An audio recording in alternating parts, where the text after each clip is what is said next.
folks, guns, gear, on target training out here in Oregon. About a week ago, I put out a video unboxing the M&P 2.0 metal, as well as some impressions on that. And I did get to the range for an initial session where I put about 300 rounds through the pistol itself.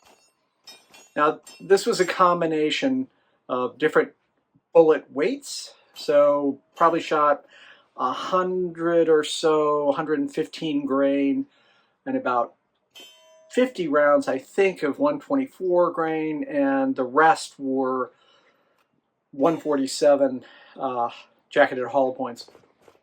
All of the 147 grain was factory reloaded ammunition from Freedom Munitions, and I've had good success with that. It's a really good training round, particularly if you like shooting a little heavier bullet or you like shooting suppressed. So my initial thoughts of the gun when I first looked at it were pretty much confirmed by the range trip.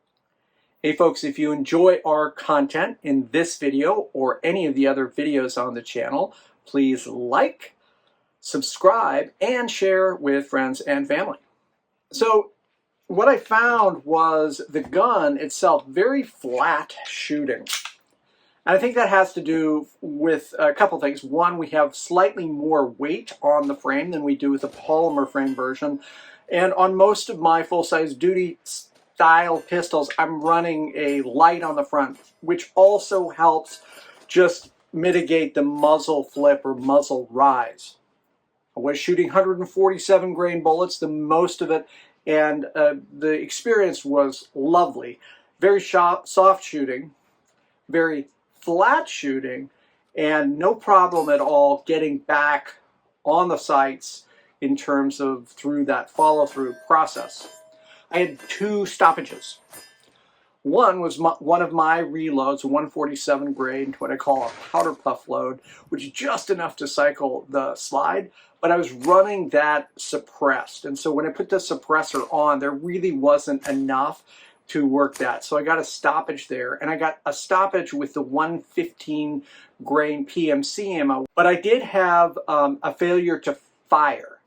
And the primer, there was a good indentation on the primer, so clearly it was a good strike.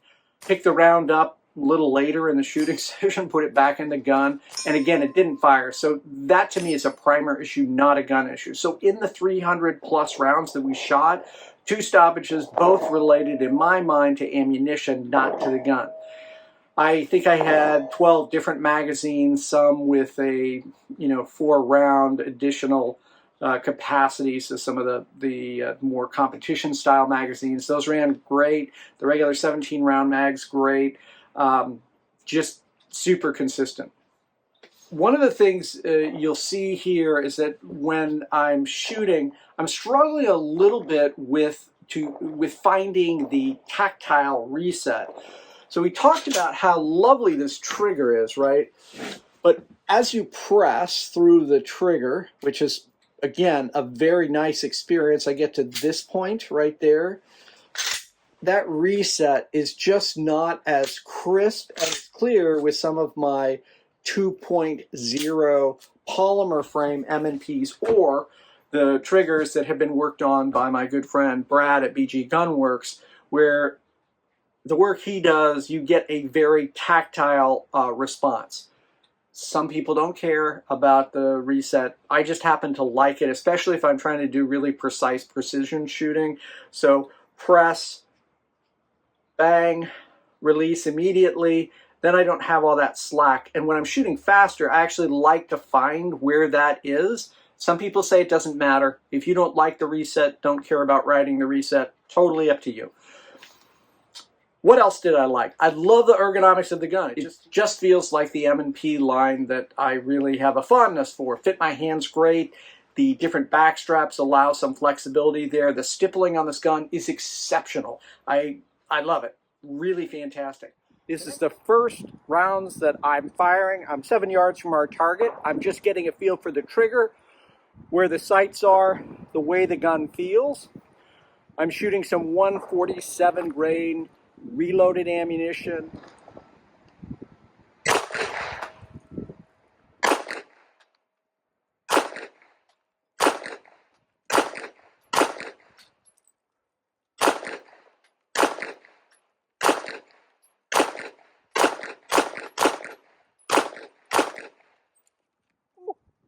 Very flat shooting, very soft shooting.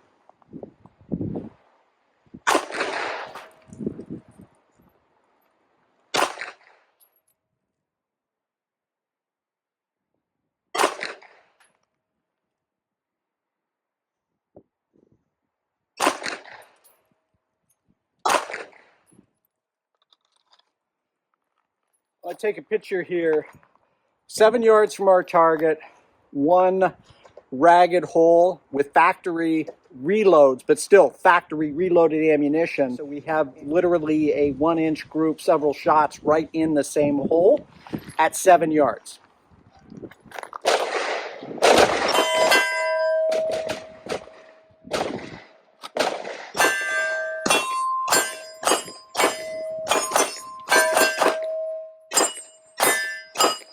Couple things I noticed. First of all, the gun is very accurate, very flat shooting.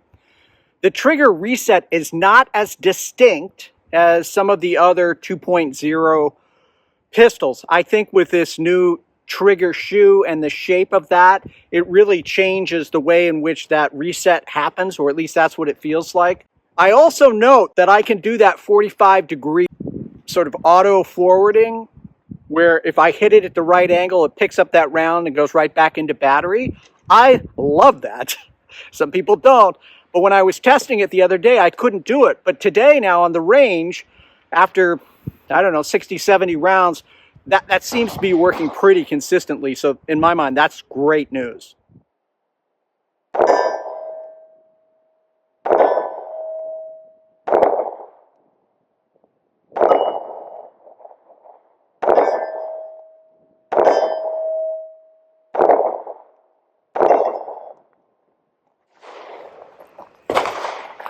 Oh, it's 50.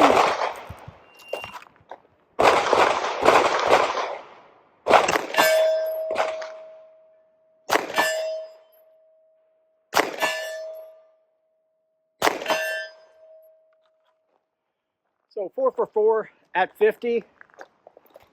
Upper torso target, not a huge deal.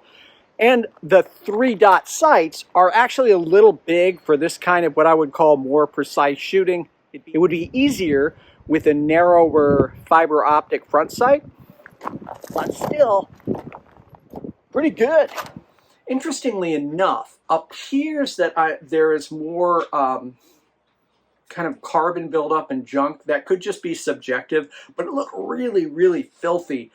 Compared to when I shoot a polymer frame gun after 300 or 400 rounds. The inside of it and down into the frame just looks really dirty. Maybe it's just the way in which the color of the frame shows that up, although I don't know. Didn't seem to affect the performance. As far as getting hits at distance, I was shooting steel at 25, 35, and 50 yards. And at 50 yards, was able to get pretty consistent results. Certainly at 25 and 35 yards, no problem at all. I will note that this larger sort of sight picture that you have here isn't, in my mind, ideal if you're trying to shoot precision distance with a pistol.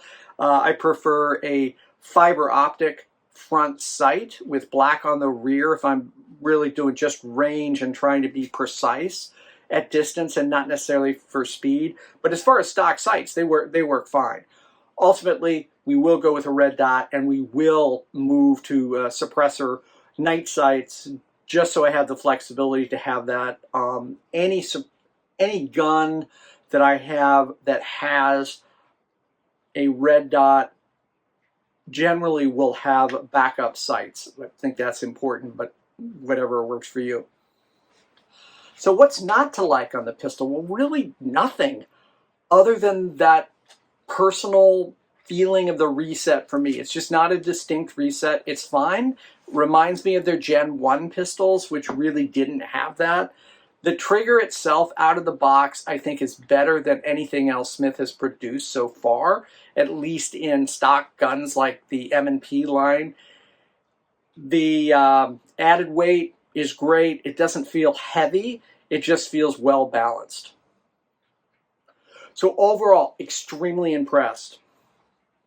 One thing we did notice, which I was thrilled to see, is that when the gun is out of ammunition and at 45 degrees, if I bring the gun up angled about 45 degrees and I bring the new magazine in hard, it will pop or bump the slide stop up, and that auto forward happens, so you strip a round off and I get right back into having a fully loaded gun. I love that. It just makes the reload super fast.